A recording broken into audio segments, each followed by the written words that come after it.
Hi, my name is Nicole Douglas, and I am making some quick videos to show how to use Tonara. These set of videos will be about how the teacher version looks on the desktop. There's an app and a desktop. This one's going to be talking about the beginning of setting up your desktop account. So when we're in this main screen here, we've got the menu on this side. If we're looking at My Studio, you can see a place here where there'll be a list of your students. So let's add a student right now. And you'll see that you can type in anything you want about your student. First name, last name, instrument. Again, you have all of these choices for instrument that it can listen to. And it's important to remember that Tonara is not listening for pitch, it's listening for timbre of the instrument. So if they're practicing on a violin, it needs to say violin, or if it's piano, piano. Under lesson details, you'll want to put the date, the time, and the duration. You can put it just as a one-time, or you can put it as a repeating lesson.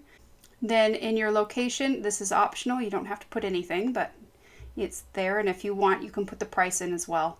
So that's how we would create a student. So let's go ahead and do that now. So I'm going to just say Sally Smith, and she is my piano student. And let's say I don't want to put anything in. I'm just going to quickly set up a student right now and not change anything because maybe she's here right now. So then we're going to click Create a Student. And you'll see this screen come up. And it says that Sally Smith's password is right here, and we can share this link to get them started. What I typically do is I take a screenshot of this, and then I text that screenshot to the parent, and I save it in my file so I know what their password is if they get lost. You can also copy this link here and send it as a text, and then when the parent clicks on that link, it will automatically take them to the app store of their choice and have them download the app, and then it will automatically log them in once the app is downloaded.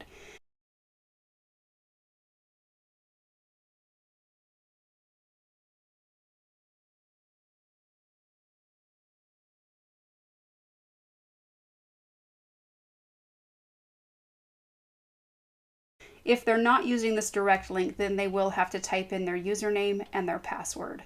So that's how we can get a student to link into our account. So Sally Smith, it says she hasn't signed in yet. You can see that there.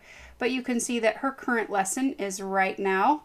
And we're going to be able to click this button to add assignments. We can create a new assignment, or we can upload from Repertoire. Those are pre-created assignments. After this lesson is over, it will stay as the active lesson until the next lesson comes. Now, because we set her up as a one-time lesson, there won't be any future lessons here. This is what it shows. We can create a new lesson, a new one-time lesson, or a repeating lesson. I'm going to go back to the active lesson here. If there were previous lessons, we could click on Archived Lessons and see a list of old assignments there. So I'm going to go back to the active lesson, and let's create an assignment. I'm going to show you what it looks like to create a brand new one. So let's say she's going to learn Twinkle, Twinkle this week. It's her first lesson, and she's going to learn it. These are the choices of assignment types. This is purely just for you, for organizing it if you want. You can just always leave it at peace if you want to. You don't have to fill out any of the rest of this. You just have to have the name and then create assignment. But let's go ahead and fill in a couple of things. So let's say that this is the title up here is just how the name of the assignment is going to be saved. So let's say we just want her to learn the beginning. So the assignment might be different from the actual piece title. So Twinkle, Twinkle, Little Star. And I'm going to say it's a traditional, whoops, fix my spelling. Okay, it's not part of a book, so I'm not going to type in anything there, but I could type in a book if I wanted to, and a page number. A level, we just have 3 choices right now, and I know this is kind of a sticky thing because different levels mean different things in different parts of the world. So we just needed to make it basic: beginner, intermediate, and advanced. So my very beginning students I put as beginner, and then everybody else is pretty much intermediate. That's my choice, but you could handle it differently. Now down here is where you can set a specific amount of time that you want them to practice. So since this is my brand new student, I'm just going to say I want you to practice 4 times for 1 minute a day, just on this one assignment. And that would allow her to be able to click on a button on her end that would allow her to earn points for listening to her practice. There's another option for being able to get points for practicing not using this practice time goal, but for right now I'll show you that. I don't usually use the optional points unless it's a non-playing assignment. So let's say I was going to have her transcribe Twinkle Twinkle and it was a written assignment. There wouldn't be anything for the system to listen to, so I would be clicking optional points here rather than putting in practice days and times. If you want to change what you've done, you just click it again to make it go away, and then also no time requirement here. So then in the instructions, don't forget to listen to your sound, or whatever you want to say there. Now down here we can attach several different kinds of things. So a compare recording is when I want her to listen to me playing a small part of the song and have her copy it back. Because it's pitch based for the compare recording, it's important that their piano is in tune or their instrument is in tune. And you also need to remember, as a teacher, whatever you say is going to be on that recording, and they'll have to say it back in that same voice. So for that reason, it's taken me some time to learn don't talk when I'm doing a compare recording, because that can't be replicated on their end. So just do your best. So let's create a compare recording. You can either choose one from the Tonara library if you've already created a recording that's saved in your Tonara library, or we can create a new one. So I'm going to click record in just a second, and we'll play a little bit of Twinkle.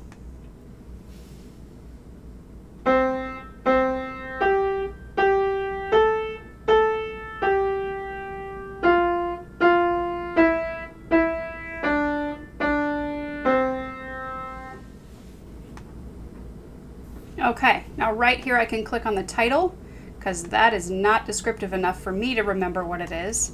So Twinkle beginning, and then I'm going to push the green button here to save it. Now when you do a compare recording, you can only have one compare recording per assignment, because it's just difficult for it to listen to more than one thing and give you a grade. So once you've done that, that's the only compare recording. So you can create a separate assignment for Twinkle Twinkle ending or Twinkle Twinkle whole song. Here are some instructions for using compare recordings.